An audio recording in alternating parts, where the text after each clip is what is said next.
समीक्षा classes YouTube channel में आप सभी शिक्षार्थियों का स्वागत है। आज मैं पुनः आप लोग के बीच क्लास में उपस्थित हूँ। बोर्ड परीक्षा के लिए इंटर क्लास के लिए स्पेशल हिंदी सब्जेक्ट में कैप्सूल अर्थात एटम बम लेकर तैयार हैं। यदि अभी के क्लास में आप लोग उपस्थित हो जाते हैं तो 5 अंक आपके मुट्ठी में होगा, जो रटने की आवश्यकता नहीं होगी, सीधे मस्तिष्क में प्रवेश करेगा। तो शुरू करते हैं, समय ज़्यादा बर्बाद नहीं करेंगे। आपके परीक्षा का टाइम भी बहुत कम है। कम टाइम में ही बेहतर क्लास देकर बेहतर रिजल्ट लाने में हमारा भी कुछ सहयोग होगा। तो आप लोग तैयार हैं, स्वस्थ होंगे और पढ़ाई लिखाई की बेहतर व्यवस्था के लिए आप लोग व्यस्त होंगे। उसी व्यस्तता में कुछ समय आप हमारे साथ भी बिताकर देखिए, क्लास में उपस्थित होकर भी देखिए, तब देखिए कितना मजा आने वाला है। मनोरंजनात्मक ढंग से जितने भी काव्य खंड के कवि हैं, कौन काल के कवि हैं, किस धारा के कवि हैं, इन सभी चीज़ों को ट्रिक के माध्यम से आसान तरीका से बताया जाएगा। काव्य खंड हिंदी आर्ट्स हो, साइंस हो, कॉमर्स हो, किसी भी फैकल्टी के लिए ये जरूरी है। कोई भी फैकल्टी के स्टूडेंट अध्ययन यदि कर लेते हैं तो निश्चित रूप से आप वहाँ लिख सकते हैं। तो शुरू करते हैं। काव्य खंड क्लास 12 हिंदी का जो पद है, जो कविता है, उसके लेखक कौन है आप जानते होंगे। 5 अंक का क्वेश्चन इसी से दिया हुआ होता है। तो पहला जैसे चैप्टर है करवक।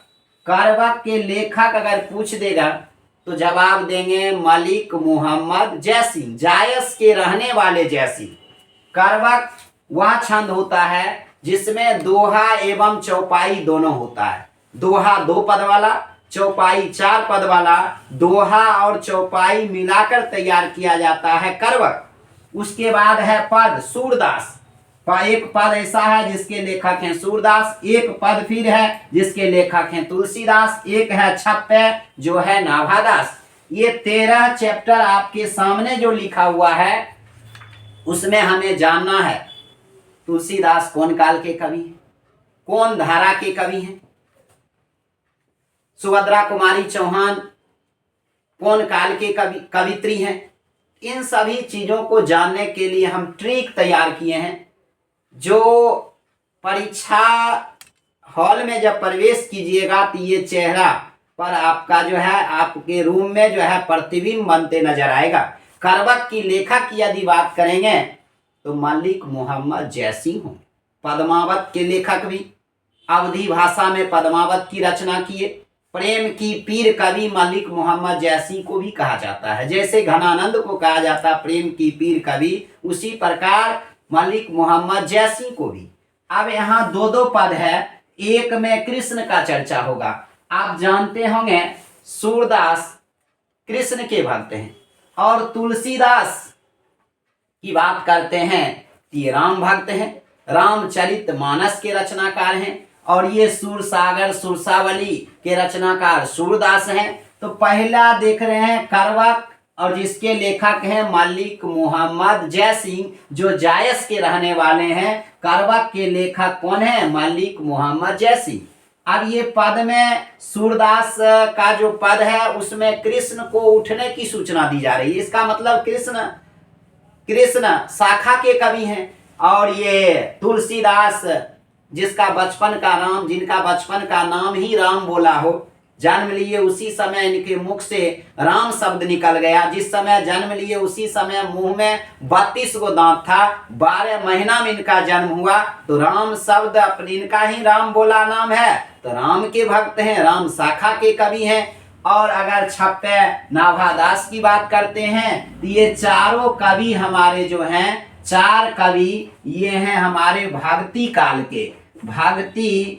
के मात्र 4 ही कवि हैं। एक है मलिक मोहम्मद जैसी, एक है सूरदास, एक है तुलसीदास, एक है नाभादास, क्योंकि दास का ही वर्णन किया गया है। दास है तो दास भी हो, दास जो होंगे किसी का सेवक होंगे, तो देश का सेवक प्रधानमंत्री मुख्यमंत्री नहीं हो सकते हैं। ये सब देश के सेवक नहीं, भगवान के सेवक थे, आराध्य भगवान को मानते थे। जिनमें जिनमें दास लगा हुआ है वो सब भक्ति करते थे भगवान का, इसलिए भक्ति काल के कवि हैं। सूरदास में देखिए दास लगा हुआ है, इसलिए भक्ति काल के कवि। नाभादास में दास लगा हुआ है, ये भी भक्ति काल के कवि। अगर हम तुलसीदास की बात करते हैं तब पर भी, सूरदास की बात करते हैं, तीनों दास जो हैं भक्ति काल के कवि हैं। और एक मलिक मोहम्मद जैसी जो जायस के रहने वाले हैं वो भी भक्ति काल के कवि हैं। तो कहां से कभी भी कोई भक्ति करते हैं तो मन से भक्ति करते हैं। अभी तो भक्ति का तरीका ही बदल गया है। पूजा पाठ दुकानदार जो है किसी दूसरे व्यक्ति से करवाते हैं। जय हनुमान ज्ञान गुण सागर कहते कहते या अगर अपनों करते हैं तनी जो है वती निकाल देना, कपड़ा वाला बंडल बाहर कर देना। जय हनुमान ज्ञान गुण सागर एक लाइन शुरू हुआ, फिर दूसरा लाइन में तनी है साइकिल बाहर कर देना। ये भक्ति का तरीका ही बदल गया। लेकिन पहले भगवान के प्रति भक्ति जो होती थी एकदम जो है आस्था और विश्वास के साथ किया जाता था। वैसे कवि में अगर कोई भी भक्ति करेंगे तो कैसे करेंगे भक्ति? मन से करेंगे भक्ति, मन से भक्ति करेंगे। इसका मतलब मलिक मोहम्मद जयसिंह से, मो से मलिक मोहम्मद जयसिंह, नौ से नाभादास। मलिक मोहम्मद जयसिंह से लेकर नाभादास तक के जो कवि हैं वो भक्ति काल के कवि हैं। याद करना बहुत आसान है। मो से लेकर नौ तक भक्ति, मो से मलिक मोहम्मद जयसिंह और नौ से नाभादास तक। अब कहिएगा दूगो जैक्सन का नाम तो बता लगा दिए, लेकिन दूगो हॉल्टो वाला आदमी है बीच में जो है सूरदास और तुलसीदास। मलिक मोहम्मद जयसिंह से लेकर नाभादास तक के मन से करो भक्ति, तो मलिक मोहम्मद जयसिंह से लेकर नाभादास तक के जो कवि हैं, मलिक मोहम्मद जयसिंह, सूरदास, तुलसीदास, नाभादास, ये कौन काल के कवि? भक्ति काल के कवि। तुलसीदास कौन शाखा के कवि? कृष्ण शाखा। तुलसीदास राम शाखा के कवि। और सूरदास कौन शाखा के कवि? तो कृष्ण शाखा के कवि। अगर हम बात करते हैं ये चार गो भक्ति काल तो याद हो गया, आएगा परीक्षा में तुलसीदास कौन काल के कवि? तो भक्ति काल। कौन शाखा के कवि? तो राम शाखा के कवि। यदि पूछ देगा सूरदास कौन काल के कवि? तो भक्ति काल के कवि। मलिक मोहम्मद जयसिंह कौन काल के कवि?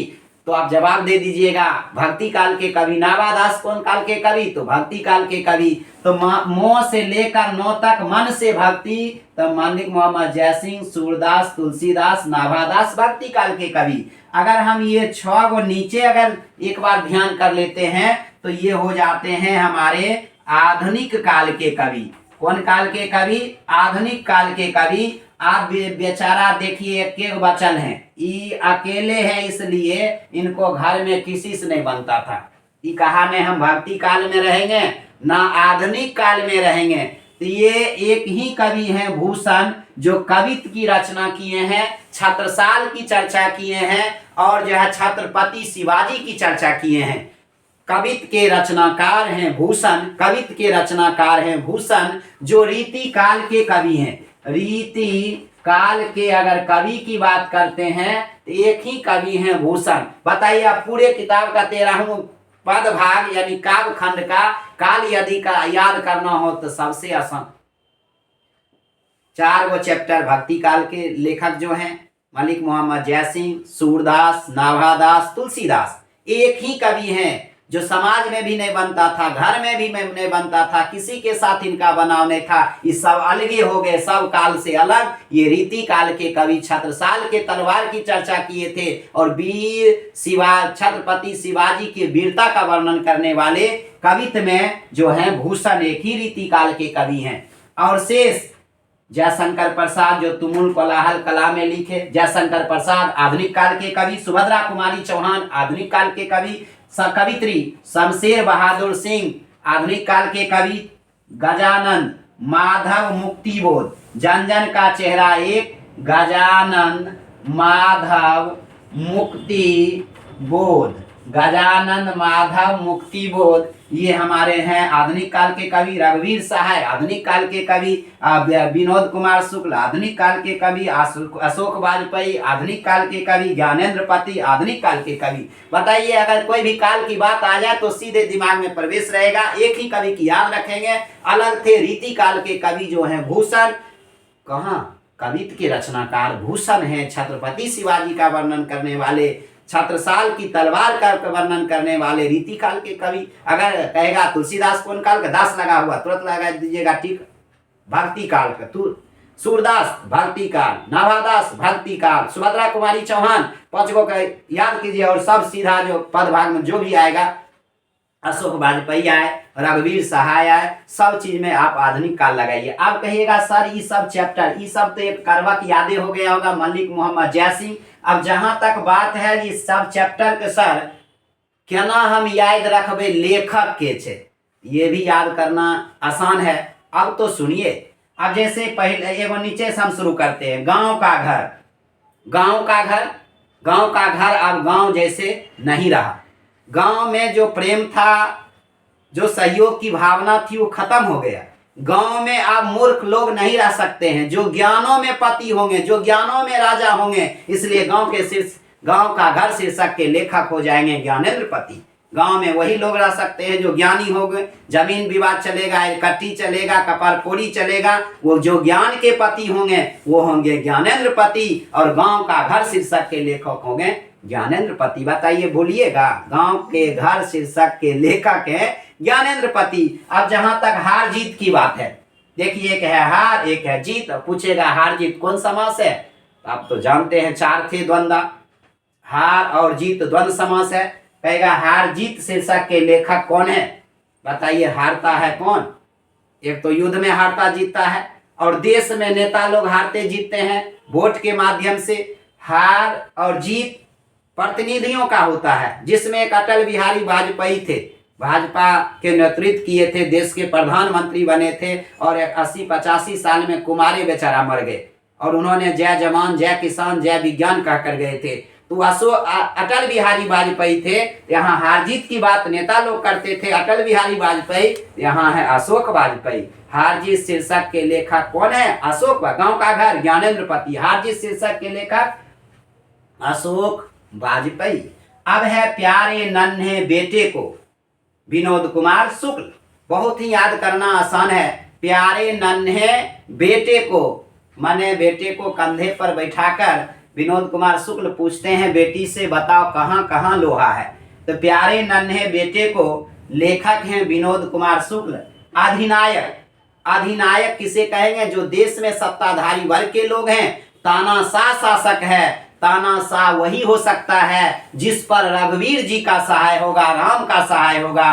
तो बताइए, अधिनायक शीर्षक के लेखक वही तानाशाह शासक होगा, जो देश में अलग ढंग की व्यवस्था रख सकता है, अकेले नहीं। जब तक कि रघुवीर का सहाय नहीं होगा, भगवान का आश्रय नहीं होगा, तब तक वह जो है अधिनायक तानाशाह नहीं हो सकता है। अधिनायक शीर्षक के लेखक कौन है? रघुवीर सहाय। जन जन का चेहरा एक, पूरे संसार, अफ्रीका हो, अमेरिका हो, भूटान हो, पाकिस्तान हो, सब देश का दुख भी एक है, सुख भी एक है, कष्ट भी एक है, चेहरा पर पड़ी हुई झुर्रियां भी एक है, लक्ष्य भी एक है, उद्देश्य भी एक है। तो जन जन का चेहरा एक शीर्षक के लेखक होंगे गजानन। इसलिए गजानन, जिसे एक दंत भी कहते हैं, विनायक भी कहते हैं। और गजानन इसलिए हम कह रहे हैं क्योंकि जो पूरे संसार की अगर बात करते हैं, पूजा पाठ होता है तो पहले पहले पूजा गजानन की किया जाता है। तो जन जन का चेहरा एक है, इसलिए माधव गजानन माधव मुक्ति बोध की पूजा की जाती है। मैंने गजानन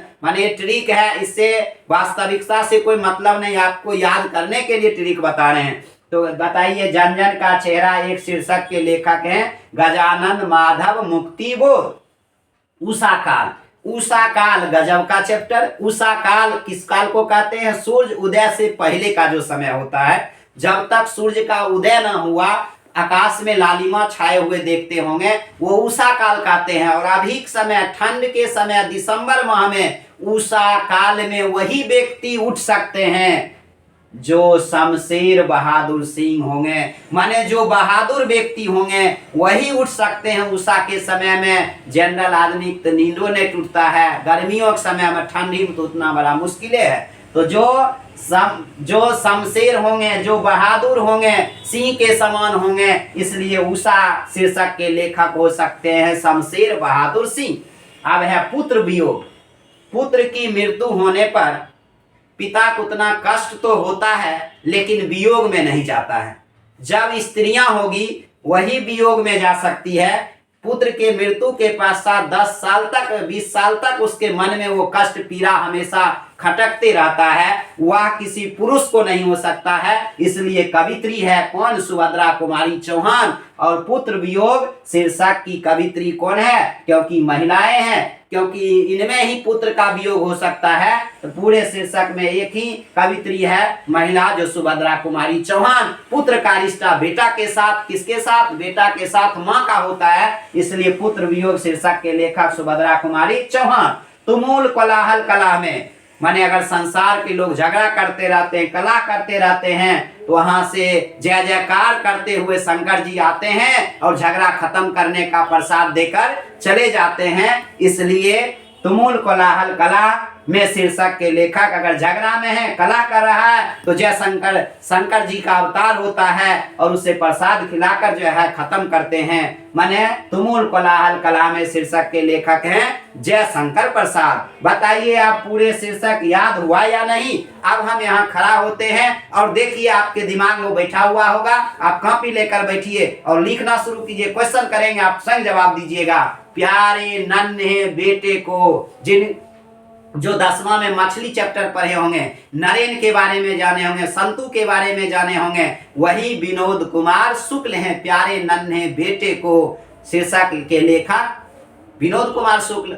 अगर गांव का घर की बात करते हैं तो गांव में वही व्यक्ति हो सकते हैं जो ज्ञानी हो सकते हैं। ज्ञानियों का राजा हो सकते हैं, नरेश हो सकते हैं, पति हो सकते हैं। गांव का घर शीर्षक वही लिख सकते हैं, गांव के वातावरण को लिख सकते हैं जो ज्ञानेंद्र पति होंगे। गांव का घर शीर्षक के लेखक ज्ञानेंद्र पति। जहां तक पुत्र वियोग की बात है, अगर शीर्षक आ जाए पुत्र वियोग, शीर्षक के कवित्री कौन है या लेखक कौन है या रचनाकार कौन है?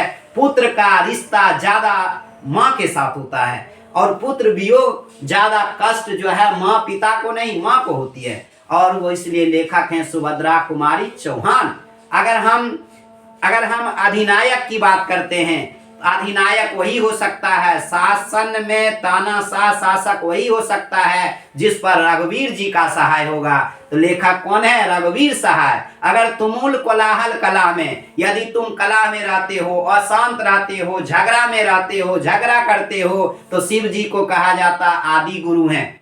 आदि और गुरु नहीं है, शुरू के गुरु हैं। हरिंदर बहन और नीलम भैया सुने होंगे, नहीं, हरिंदर भाई और नीलम बहन सुने होंगे शिव चर्चा में भी। तो तुमुल कोलाहल कला में जिस शीर्षक के लेखक होंगे, जय जयकार करते हुए शंकर जी आएंगे, प्रसाद खिलाकर उसके झगड़ा को खत्म कर देंगे। जय शंकर प्रसाद। उषा काल बहुत आसान चैप्टर है। उषा काल धूप का समय नहीं होता, सूर्य के उदय से पहले का समय, और दिसंबर महीना में वही व्यक्ति उठ सकते हैं सुबह सुबह जिनमें सिंह और शमशेर की बात होगा। इसलिए शमशेर बहादुर सिंह होंगे उषा काल शीर्षक के लेखक। उषा चैप्टर है जिसके लेखक शमशेर बहादुर सिंह। तुमुल कोलाहल कला में जय शंकर प्रसाद। अधिनायक रघुवीर सहाय। जन जन का चेहरा एक, जन जन का चेहरा एक। अगर किसी जगह पूजा पाठ होता है तो पहले गणेश जी की पूजा की जाती है, इसलिए गजानन माधव मुक्ति बोध, गजानन माधव मुक्ति बोध। तुमुल कोलाहल कला में जय शंकर प्रसाद। पुत्र वियोग सुभद्रा कुमारी चौहान। उषा तो याद रहेगा शमशेर बहादुर सिंह। उसके बाद जन जन का चेहरा एक, गजानन माधव मुक्ति बोध। अधिनायक में तानाशाह शासक होगा, उस पर रघुवीर जी का सहाय होगा, रघुवीर सहाय। प्यारे नन्हे बेटे को विनोद कुमार सिंह। हारने जीतने की बात अगर वही करेंगे जो नेतृत्व करता होगा। एक वाजपेयी जी थे जो हमारे देश के 1996 ईस्वी में 97 ईस्वी में प्रधानमंत्री रहे हुए हैं बीजेपी से। तो हार जीत में अगर वो थे अटल बिहारी वाजपेयी, यहाँ है अशोक वाजपेयी। गांव का घर ज्ञानेंद्र पति। कवित्व के लेखक भूषण है जो रीति काल के कवि, और ये चारों बेचारे हैं भक्ति काल के कवि। बताइए, क्लास बेहतर था, आनंद पूर्ण था, ट्रिक पूर्ण था, और निश्चित रूप से आप याद कर लिए होंगे इस बोर्ड परीक्षा में। इससे पूर्व आपको गद्य खंड का हम दिए थे 13 चैप्टर का, आज आपको पद खंड का दिए हैं। मनोरंजनात्मक ढंग से बताया गया, मन से करना चाहिए भक्ति। मलिक मोहम्मद जयसिंह, म से मंझौल, न से नया नगर, मन से भक्ति, मंझौल से लेकर नया नगर, माने मलिक मोहम्मद जयसिंह से लेकर नवादास, और 2 हॉल्ट मिल जाता है पहरजा और जो है शासन वाला। तो पहरजा में बैठल है कौन, सूरदास। नया नगर नहीं है होगा, मंझौल के बीच में तो ऐसे सड़क मार्ग है। मान के चलिए मालिक मोहम्मद जयसिंह से नवादास, मंझौल से लेकर नया नगर में 2 जो है ना बस स्टैंड मिलता है, जहां पर एक जगह बैठे होते हैं सूरदास, एक जगह होते हैं तुलसीदास। आप भी जानते हैं बस स्टैंड में दे दे राम दिलाने वाला, दे दे राम देने वाला, सीताराम सूरदास नहीं तो कृष्ण भक्ति करते रहते हैं। एक बस स्टैंड में राम के नाम लेकर मांगते रहते हैं, वो हमारे हैं तुलसीदास। कहाँ से, मंझौल से लेकर नया नगर तक जो है बस स्टैंड में 2 व्यक्ति मांग रहे थे भगवान का नाम लेकर, एक थे सूरदास, एक थे तुलसीदास। सूरदास कृष्ण का नाम ले रहे थे, कृष्ण शाखा के कवि, एक जो है राम का नाम ले रहे थे, राम शाखा के कवि। चारों बेचारा भक्ति काल के कवि, ये 7 बेचारा आधुनिक काल के कवि। एक जो है भाइयों से नहीं बनता था, परिवारों में नहीं बनता था, किसी से गांव बनवे नहीं करता था, इसलिए कहा हम अलगे रहे, समाज अलग करके काले बदल दिया। और ये रहे कौन, भूषण, जो रीति काल के कवि। आज का क्लास हम यहीं पर खत्म करते हैं, फिर मिलते हैं आनंदपूर्ण क्लास लेकर, झालदार मसालेदार क्लास लेकर उपस्थित होंगे। तब तक के लिए ये तैयार करके रखिए, फिर अगली कड़ी में आपको मस्तिष्क रूपी एटम बम तैयार कराने के लिए उपस्थित होंगे। इसी के साथ आज का क्लास हम खत्म करते हैं।